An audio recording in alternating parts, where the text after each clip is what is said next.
Good day, everyone, and this is episode 33 of the show, Too Long Didn't Scroll. We have reached 33 days of an unbroken chain of consistent daily uploads, summarizing what was news from the previous day to allow you to get your daily news fix without having to scroll through an endless seeming newsfeed every day. Find what happened in the world on any particular day, and without further ado, let's get into the events of February the 21st of 2023. We start off today's events in the country of Somalia, which has been struggling amidst a civil war for well over a decade in the wake of jihadist insurgency. The Somali Civil War in its current form has been fought ever since 2009 between Somali government forces allied with African Union peacekeepers between militants from al-shabaab aligned with al-qaeda, attempting to establish the so-called Islamic Emirate of Somalia.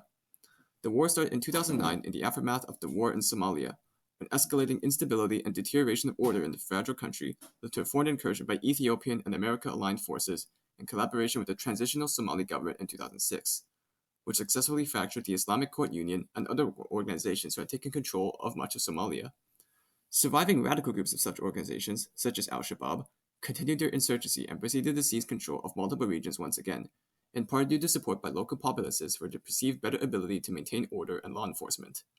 Somali and insurgent forces continued to clash in this fashion until the 2010s, when the famine in Somalia weakened parties across the entire country, occurring simultaneously with the military intervention by African Union peacekeepers from Kenya, preventing the insurgents from attaining further significant influence. As of today, another minor victory against the al-Shabaab radicals has been achieved by the Somali armed forces in the form of a siege on an insurgent hiding spot on an apartment building, which lasted over 7 hours, and another 30-hour operation near the town of Mahade. Over 42 militants have been killed as a result of these operations, though 17 military personnel and civilians are also killed or injured.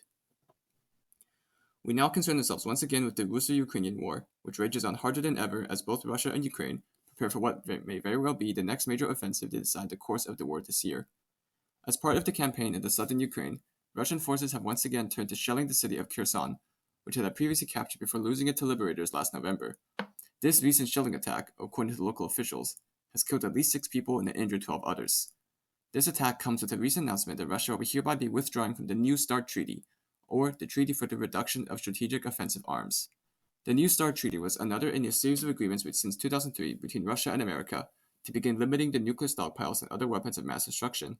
limiting the quantity of deployed nuclear warheads for each country to 1,550, a much lower number than just a couple decades ago, in an effort to establishing greater modes of arms control with the two nuclear powers.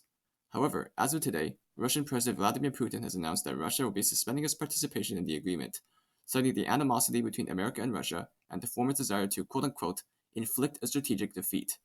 This means Russia may pull out of the last arms control agreement between the two countries, though Putin has emphasized that Russia has yet to fully withdraw from the pact altogether, and that it will continue to respect its limits on nuclear weapons.